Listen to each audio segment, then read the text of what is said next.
এই দেখতে পাচ্ছ বন্ধুগণ, এটা আমাদের খাল। আর আগের দিন রাত্রিতে প্রচুর বৃষ্টি হয়েছে, দেখতে পাচ্ছ প্রচণ্ড বৃষ্টি হয়েছে। আর ওই মাঠে মাছ বেরোচ্ছে, মানে একটা বান আছে, ওখান থেকে মাছগুলো সব বেরিয়ে গেছে।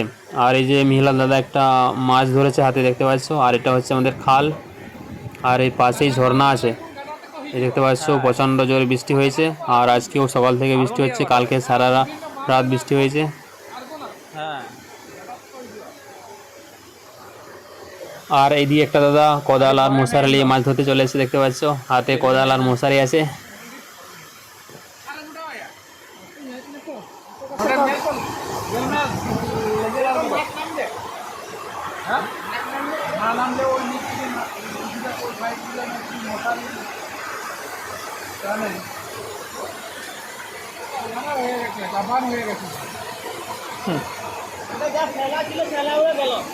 হ্যাঁ